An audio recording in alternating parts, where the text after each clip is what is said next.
Hadisnya jelas. Man wajada sa'atan, siapa yang punya kelapangan rezeki, duit ada, badan sehat, emas ada, makanan gandum beras ada, wajada sa'atan, rezekinya lapang, walam yudhi, tapi dia tak mau berkurban. Siapa yang rezekinya lapang tapi dia tidak mau berkurban, fala yaqrabanna musallana, jangan dekati tempat solat kami. Keras sekali itu. Siapa yang punya rezeki, rezekinya murah, duitnya banyak, usahanya lancar, dia tidak mau berkurban, jangan dekat-dekat tempat solat kami. Biasanya di dinding ada ditempel, matikan HP, silent kan. Di sebelah kini tulis dilarang tidur di masjid. Nanti buat satu lagi stiker, yang punya rezeki tak mau berkurban, jangan dekat-dekat tempat solat kami. Keras. Datang mazhab Hanafi. Ini mazhab Hanafi. Namanya Imam Nu'man bin Thabit. Namanya Nu'man bin Thabit. Meninggal tahun 150 Hijriah di kota Kufah, letaknya di Irak sekarang. Maka kata dia, kurban itu hukumnya wajib. Fasalli li rabbika wanhar, salatlah, setelah salat wanhar, sembelihlah hewan kurban. Tidak ada penjelasan dalam Al-Quran bahwa satu ekor sapi itu 7 orang. Itu adanya dalam hadis. Lit-ta'ifin, Al-Quran menjelaskan Ka'bah, Baitullah, Masjidil Haram itu disucikan oleh Nabi Ibrahim dan Ismail. Lit-ta'ifin, untuk orang yang tawaf.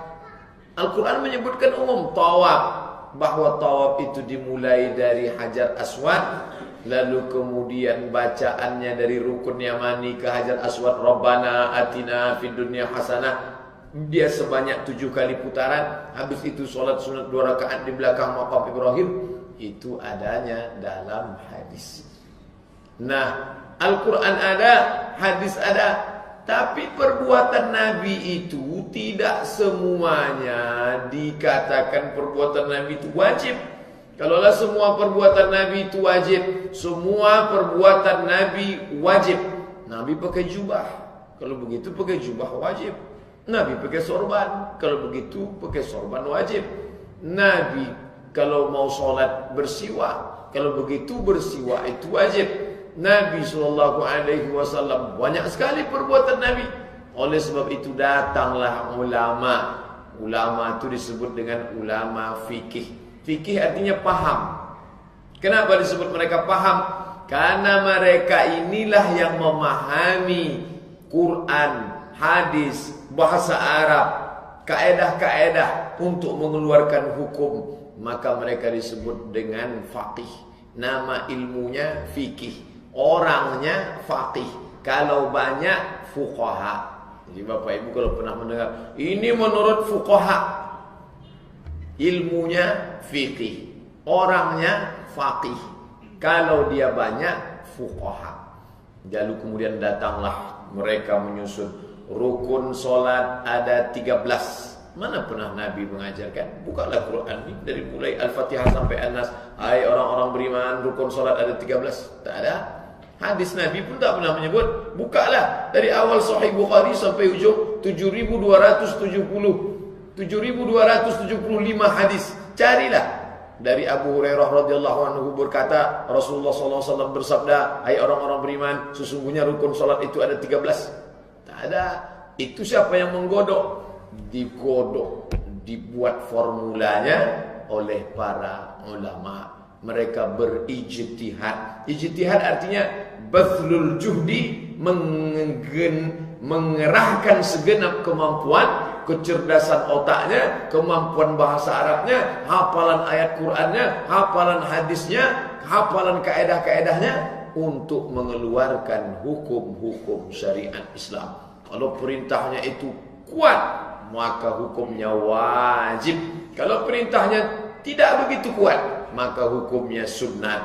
Agak kuat, tapi tak sampai kepada wajib, sunnat muakkad. Kalau larangannya kuat, haram. Larangannya tak begitu kuat, makruh. Tidak disuruh, tidak dilarang, mubah. Jadi jangan main sweeping, pukul rata saja semua. Tapi ternyata antara satu ulama dengan yang lain, kepala sama hitam, isi beda-beda. Di mana sekarang orang bermazhab Hanafi ini Pak Ustaz? India, Pakistan, Bangladesh, Turki. Erdogan tuh Hanafi mazhabnya. India, Pakistan, Bangladesh, Turki itu total Hanafi. Mesir ada sedikit. Mesir itu semua ada. Hanafi ada, Syafi'i ada, Maliki ada, Hambali ada. Tapi kalau India, Pakistan, Bangladesh, Turki itu memang mayoritasnya bermazhab Hanafi. Makanya mereka dulu mahasiswa-mahasiswa yang dari, kami tinggal di asrama, mahasiswa yang dari India, Pakistan, Bangladesh, Turki, mereka tuh nabung. Lalu duit beasiswa, kiriman dari orang tua, beasiswa dari negara, itu mereka tabung, mereka beli kambing. Nanti pas Idul Adha mereka berkurban. Karena mereka wajib. Adapun kami yang dari Indonesia pakai mazhab Syafi'i. Kata mazhab Syafi'i, berkurban itu sunnat muakkad. Untung yang datang dulu mazhab Syafi'i. Sempatlah datang dulu mazhab Hanafi, kurban wajib kata dia. Udahlah beasiswa tak dapat, berkurban pula wajib. Nah, gimana ceritanya bisa berbeda ini? Hanafi mengatakan wajib, dalil dia dua. Yang pertama, ancamannya keras.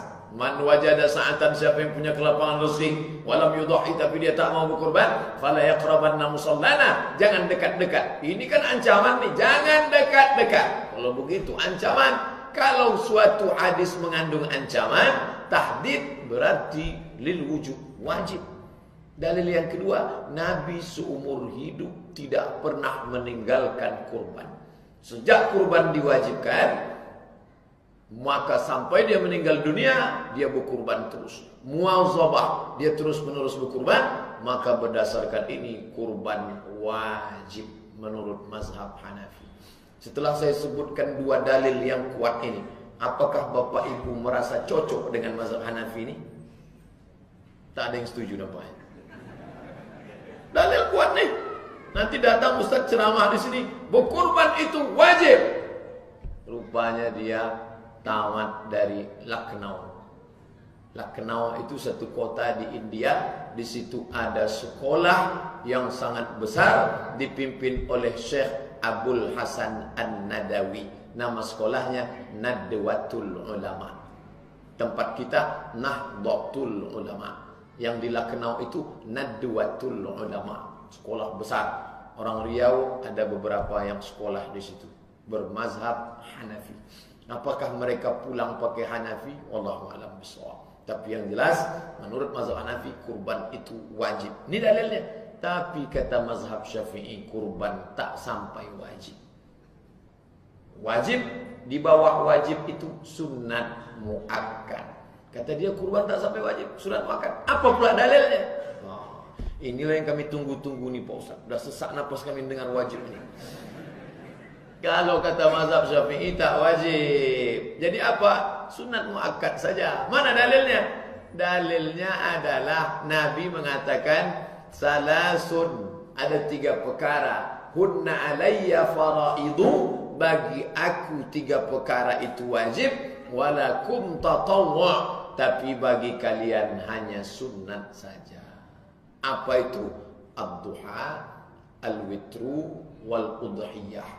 Duha, witir malam, dan berkurban. Apakah tak tahu Imam Hanafi tentang hadis ini? Kenapa Syafi'i tahu, Hanafi tak tahu? Padahal keduanya sama-sama imam. Bisa jadi Hanafi tahu hadis itu, tapi dia tidak mengakui hadis itu kuat sebagai hujah.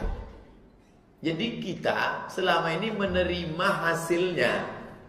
Apa nih hukumnya Pak Ustaz? Wajib. Apa nih hukumnya Pak Ustaz? Sunat. Apa nih hukumnya Pak Ustaz? Sunat muakkad. Apa nih hukumnya Pak Ustaz? Mubah. Kita tak pernah bertanya, Pak Ustaz, ini apa hukumnya? Wajib. Kenapa wajib Pak Ustaz? Ustaz, kalau ditanya begitu dia tersinggung. Apa hukum kurban itu Pak Ustaz? Wajib. Kenapa wajib Pak Ustaz? Tak percaya kalian dengan ilmu saya? Kalau udah wajib kata saya wajib lah, buat aja.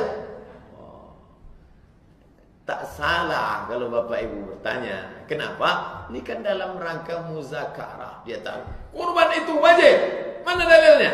Man wajada sa'atan, siapa yang punya kelapangan rezeki walam yudha'i, tidak mau berkurban, fala yaqrabanna, jangan dekat-dekat tempat salat kami. Wajib. Yang kedua, Nabi melakukan tiap tahun, tak pernah dia tinggalkan.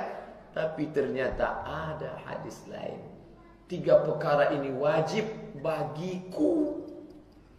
Aku sebagai Nabi, walakum, tapi bagi kamu tatawwu'. Itu hanya sunnah saja, tidak diwajibkan Allah. Apa dia? Yaitu salah satunya berkurban. Apa dalil lagi mazhab Syafi'i? Pernah Abu Bakar dan Umar 1 tahun pemerintahannya tidak berkurban. Kaum muslimin semua berkurban. Abu Bakar pernah tak berkurban sekali. Ketika ditanya sahabat, Abu Bakar, kenapa engkau tak berkurban? Aku mau menunjukkan bahwa kurban tidak wajib. Maka tahun ini aku tidak berkurban. Karena kalau buat tiap tahun, nanti orang menyangka kurban ini wajib. Tapi jangan ini nanti Bapak Ibu jadi dalil. Tiba-tiba berkurang kurban Masjid Al-Mukhlisin tahun ini. Bapak Ibu tak berkurban. Saya mah tahun ini absen dulu. Ingin menunjukkan bahwa kurban itu tidak wajib. Kita bukan Umar bin Khattab. Kita tidak membawa syariat. Kita tinggal menerima syariat.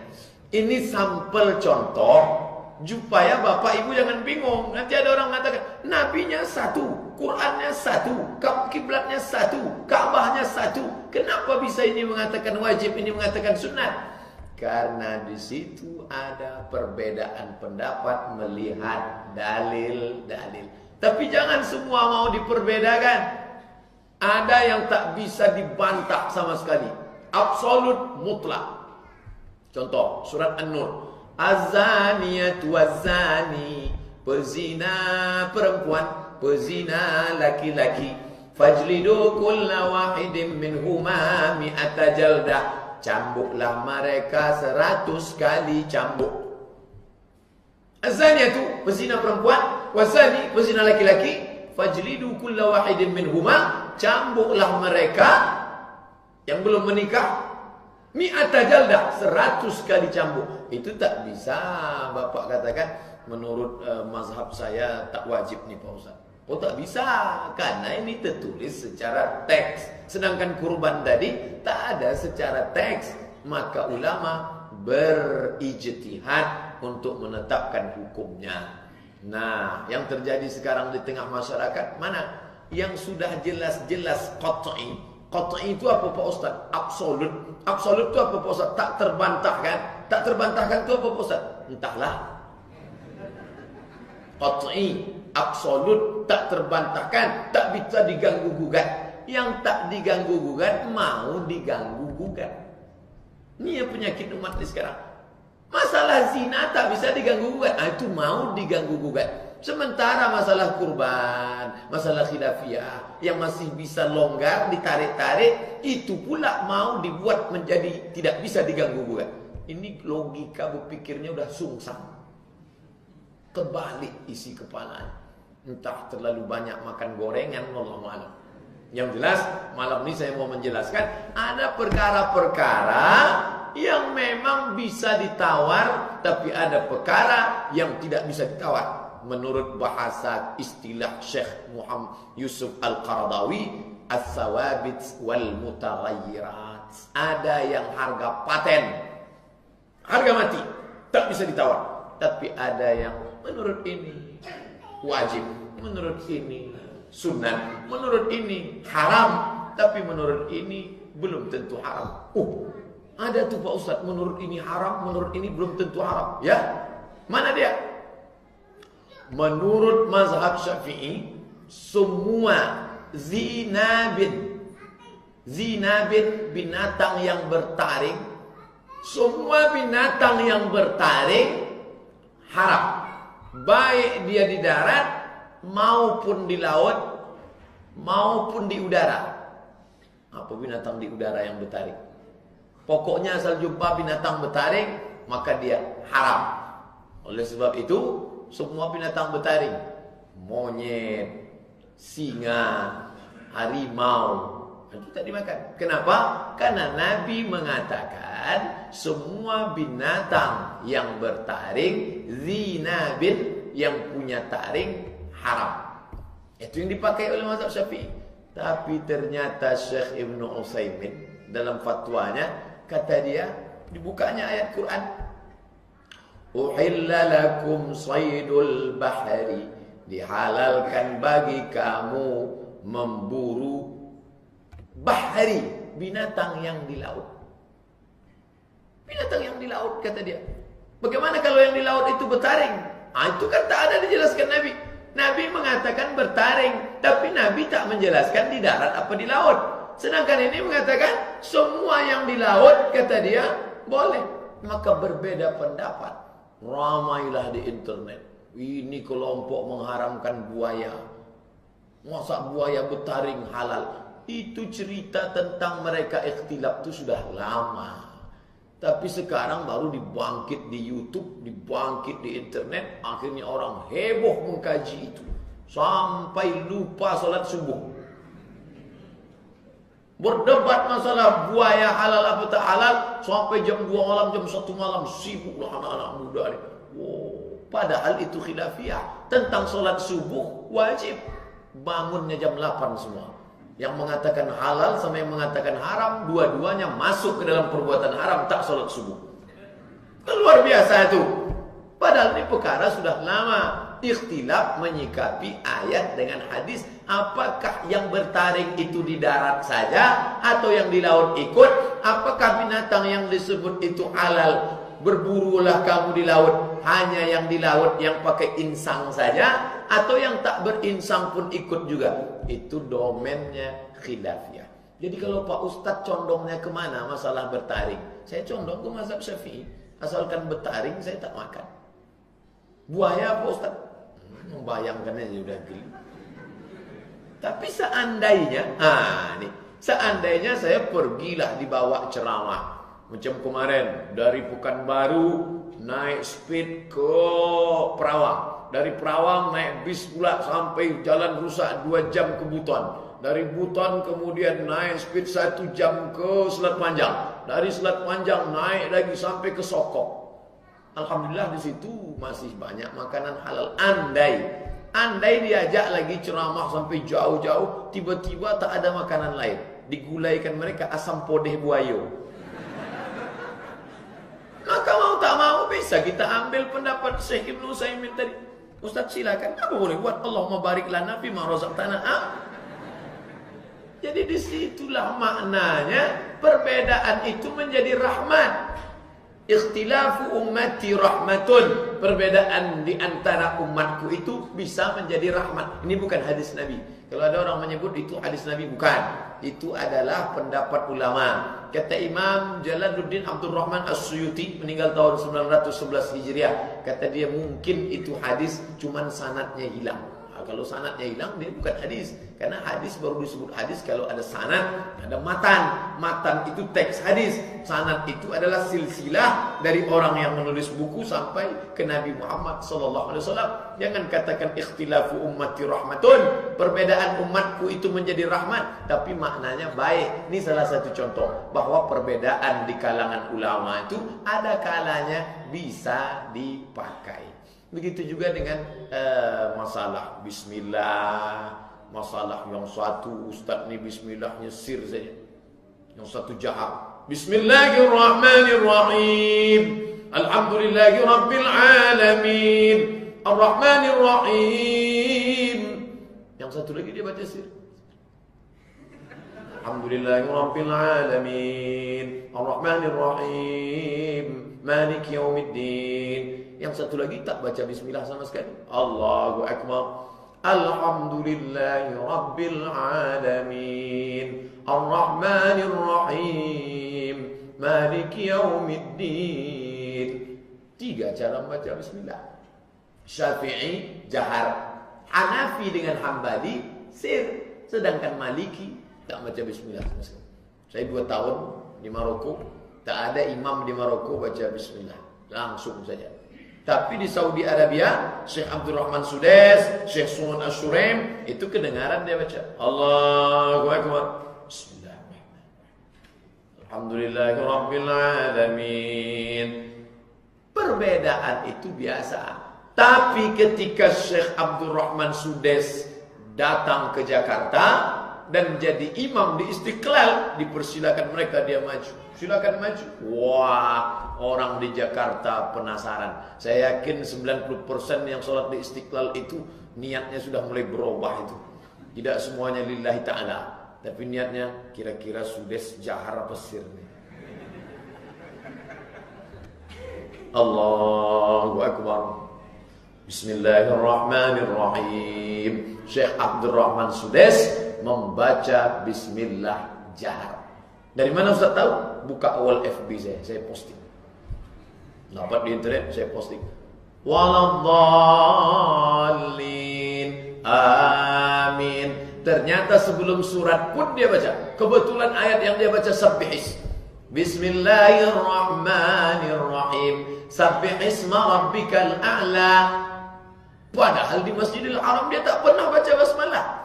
Orang yang tak paham, ini Sudes, ini imam mencela-mencela ini. Di Makkah dia tak baca bismillah, tiba-tiba di Istiqlal dia baca. Tapi orang yang paham fikih dakwah, kenapa di Makkah dia tak baca basmalah? Karena di Makkah itu mazhabnya Hambali. Ustaz tahu dari mana? Pemerintahan Saudi Arabia dipimpin oleh King Abdul Aziz. Revolusi tahun 1924 tertulis di konstitusinya kerajaan Saudi Arabia bermazhab Hambali. Hambali tak pakai bismillah.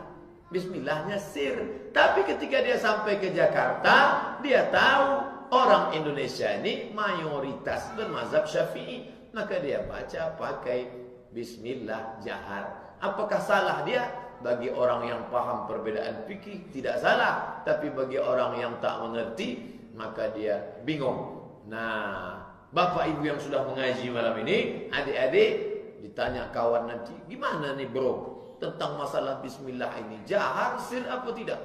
Itu sudah dikaji kemarin di Masjid Mukhlisin, tuntas sudah. Ada 3 masalah hukum baca bismillah. Apa aja dia? Itulah tak pula ingat aku tahap. Kemarin 3 kata Pak Ustaz.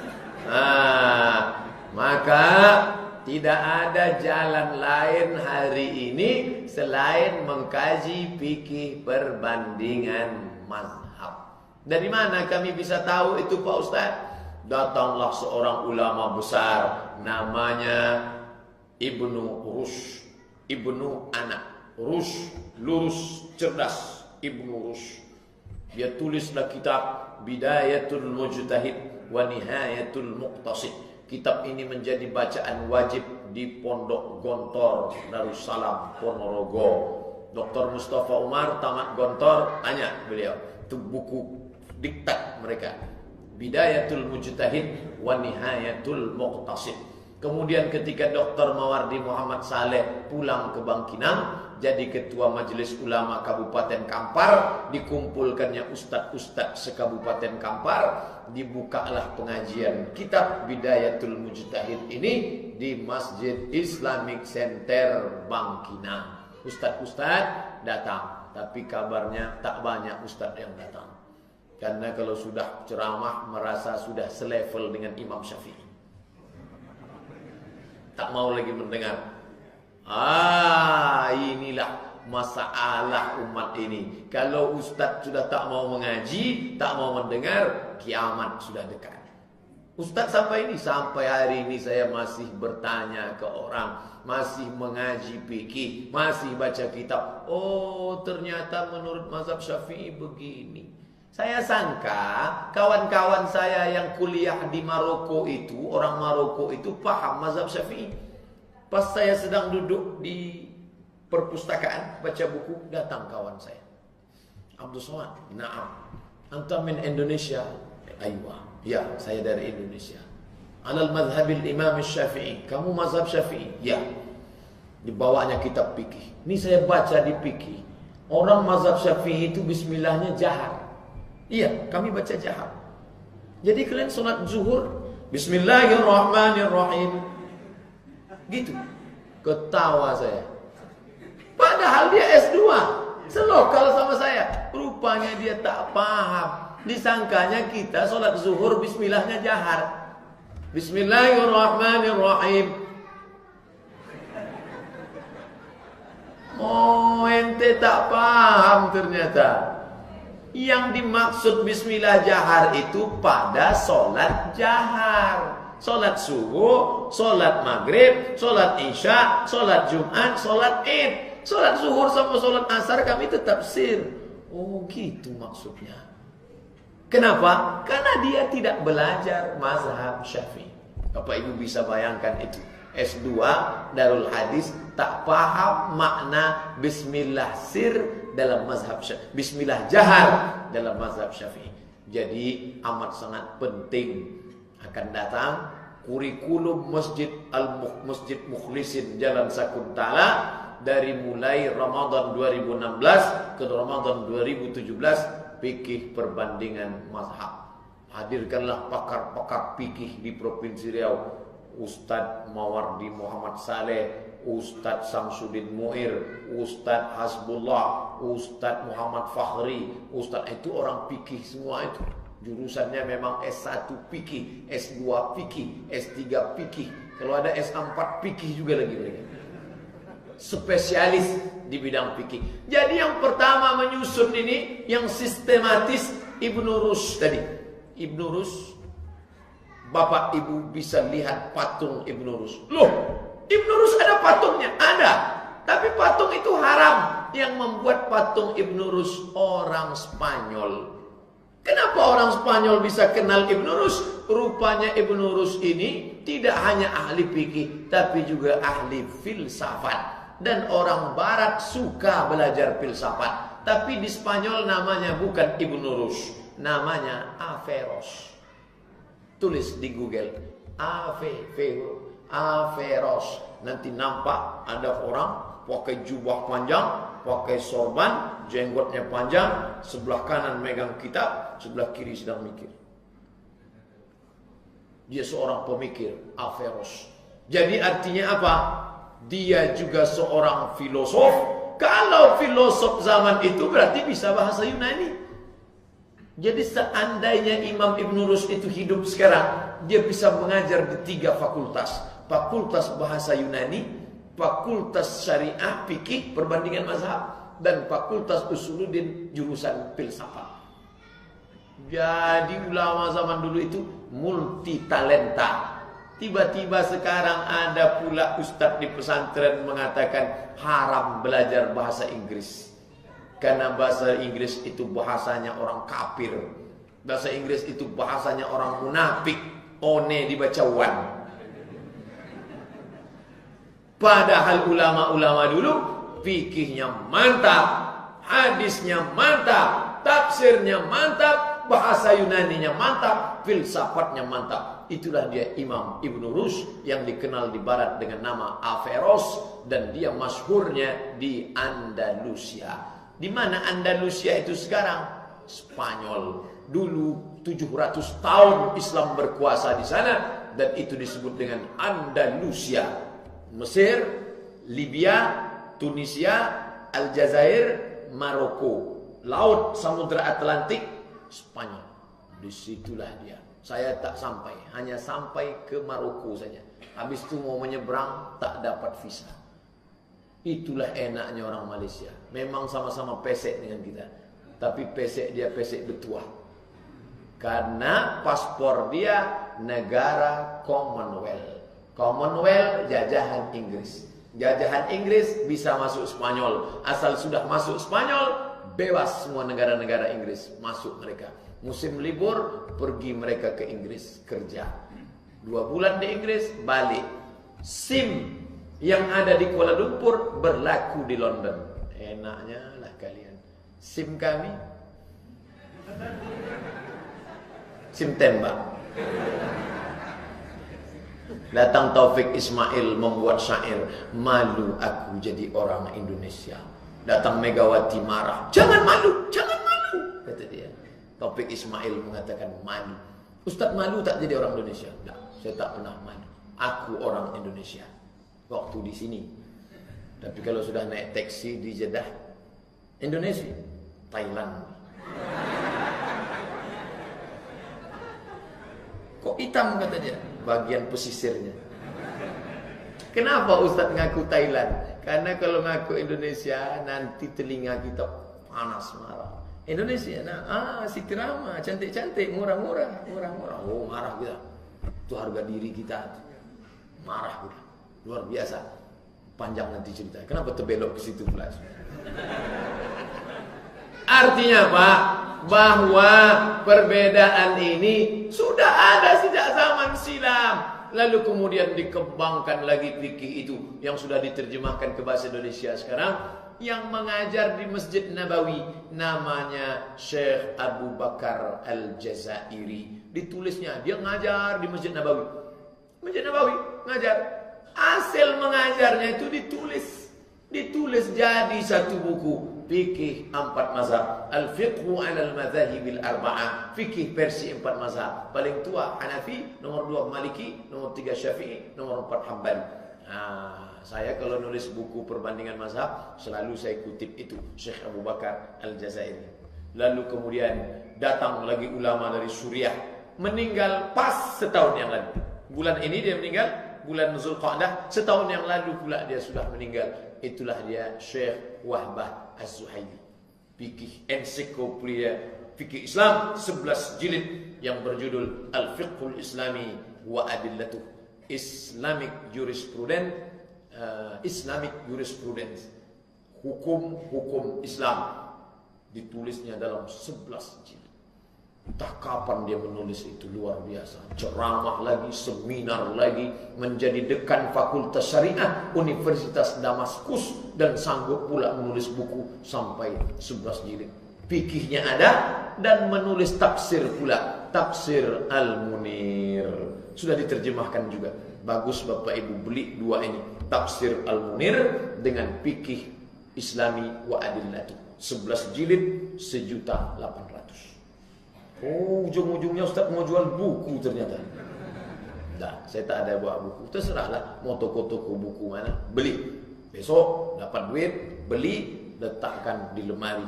Nanti ketika kita mati, anak kita membuka, mereka senang dibukanya. Oh, ayahku ternyata suka beli buku, walaupun masih berbungkus plastik. Dia senang. Kenapa? Anak-anak kita membaca sehingga mereka tidak mudah dibakar seperti lalang kering menyikapi perbedaan-perbedaan. Wah, saya penasaran nih Pak Ustaz tentang masalah kunut subuh ini gimana sebetulnya. Langsung buka pas dalam pembahasan solat subuh tentang kunut subuh. Gimana sebetulnya kunut subuh? Oh, ternyata yang ada kunut itu Syafi'i dengan Maliki. Hanafi dengan Hambali tak ada kunut subuh. Dan dia tidak katakan ini yang paling kuat pendapat, enggak. Dia sebutkan hadisnya, lalu ulama berbeda pendapat. Nabi berkunut selama 1 bulan. Full 1 bulan. Kenapa dia berkunut 1 bulan? Dikirimnya dai untuk mengajak kampung itu, membawa penduduk itu masuk Islam. Rupanya sampai di tengah jalan dai-dai yang dikirim Nabi itu dibunuh, dipenggal kepalanya, mati. Berita sampai kepada Nabi bahwa ustaz-ustaz yang kau kirim itu wahai Muhammad sallallahu alaihi wasallam, mereka mati syahid. Maka Nabi berdoa selama 1 bulan itu, Allahumma al'an bani Usayyah, Allahumma al'an bani Ri'il, Allahumma al'an bani Zakwan. Laknatlah Usayyah, laknatlah Zakwan, laknatlah Ri'il, laknat mereka ya Allah, karena mereka sudah membunuh dai-dai yang kukirim.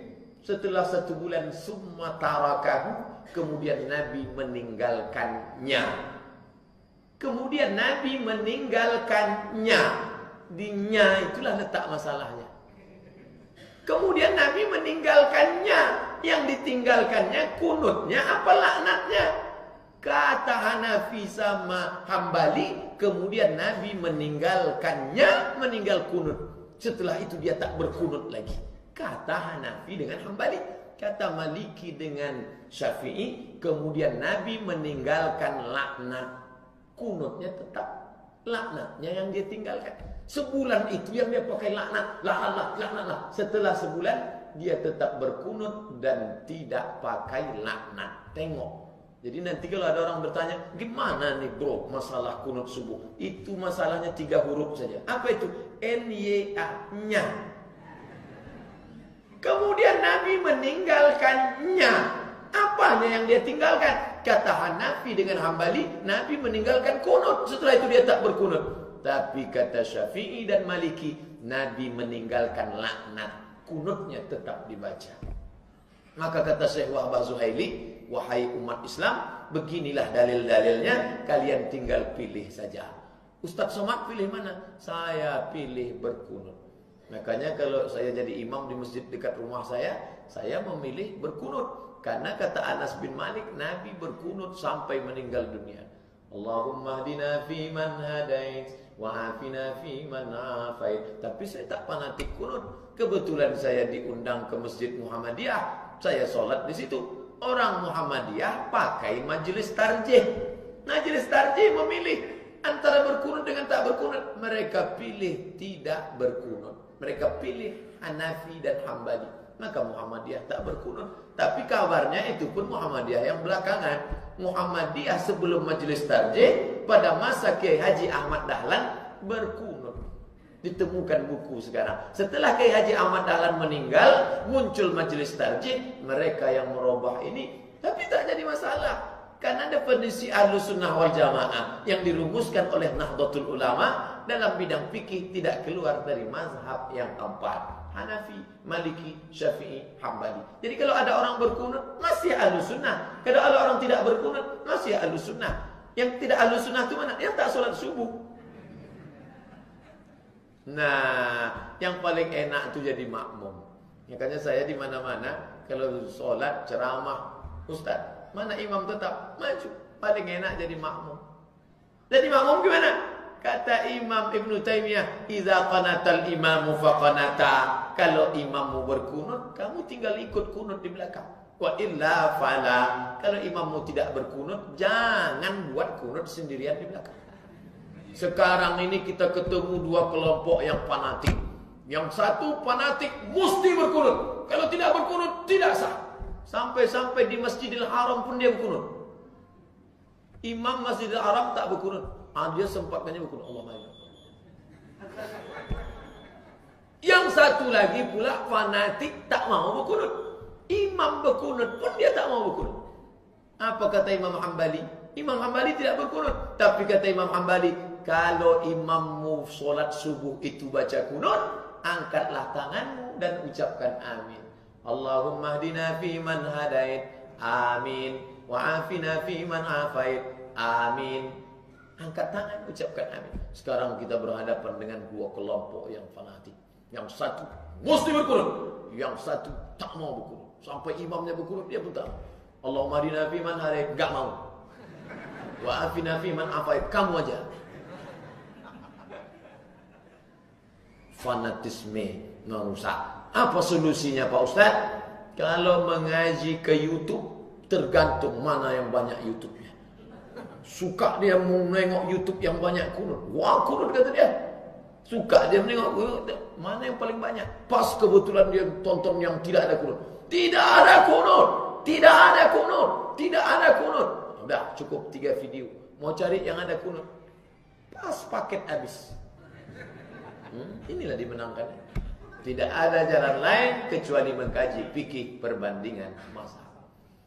Masuk waktu isya. Masalah ini tak ada perbedaan mazhab. Sudah masuk waktu azan.